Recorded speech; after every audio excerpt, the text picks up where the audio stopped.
ሰላም ውድና የተከበራችሁ ውድ ቤተሰቦች እንደምን ቆያችሁኝ? እንደምን ከረማችሁ? እንግዲህ ዛሬ ከበሩ ላይ አይታችሁ እንደገባችሁት ልዩ የሆነ ጉዳይ ወይም ደግሞ እናንተ ማወቅ ያለባችሁ ጉዳይ ስላለ እሱን ለመንገር ነው የመጣሁትኝ። እሱ ምንድነው?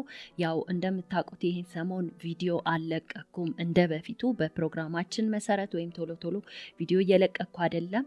የተወሰነ ጊዜ ጠፋ ብያለሁኝ። ያም የሆነው ከዩቲዩብ ካምፓኒ ጋር በተፈጠረው ችግር ምክንያት ነው። ስለዚህም የምነግራችሁ ነገር በሌላኛው ቻናላችን ላይ ቪዲዮችን የሰራሁኝ እዛ ላይ የምለቅ ይሆናል። እናም ውድ ቤተሰቦች ሁላችሁም ቻናሉን እየሄዳችሁ ሰብስክራይብ በማድረግ እዛ ላይ የሚለቀቁትን ቪዲዮዎች እንድትከታተሉ። ያው ምንም ከዩቲዩብ ጋር ችግር ተፈጠረ ብለን ስራችንን ስለማናቋርጥ በዛኛው ቻናል የምንቀጥል መሆናችንን ለማሳወቅ ነው። የዛኛው ቻናል ሊንክ የኮሜንት የመጀመሪያው ቦታ ላይ ፒን አረግላችኋለሁ። ሁላችሁም እየተጫናችሁ እየሄዳችሁ ሰብስክራይብ እንድታርጉ ቤተሰብ እንድትሆኑና ስራችንን እዛ ላይ እንደምንቀጥል ልነግራችሁ ነው የመጣሁት። በዚህኛው ቻናል ላይስ የሚል ጥያቄ ማቅረባችሁ አይቀርም። አሁን በዚህኛው ቻናል ላይ ችግሮች ሶልቭ ከሆኑ በኋላ በተከታታይ መልቀቅ እንጀምራለን።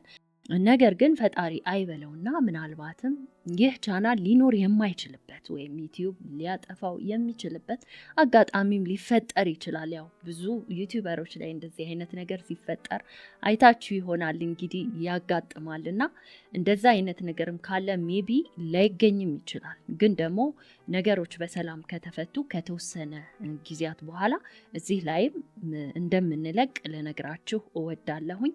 እስከዛው ድረስ ግን ከዛም በኋላ በዛኛው ቻናል ላይ ግን ስራችን እንደማይቋረጥ ልነግራችሁ ነው የመጣሁት ውድ ቤተሰቦቼ። ለሁላችሁም ድጋፍ፣ ትብብር፣ እንደዚሁም ማበረታቻ፣ መልካም የሆኑ አስተያየቶች ይህንን ብታስተካኪ፣ እንደዚህ ብታደርጊ፣ እንደዚህ ብታቀርቢልኝ ለምትሉኝ ሁሉ ክብረት ይስጥልኝ። እጅግ በጣም አመሰግናችኋለሁኝ ውድ ቤተሰቦቼ። አሁን ሊንኩን እየተጫናችሁ እየሄዳችሁ ሰብስክራይብ አድርጉ። ስላደመጣችሁኝ አመሰግናለሁ። ቻው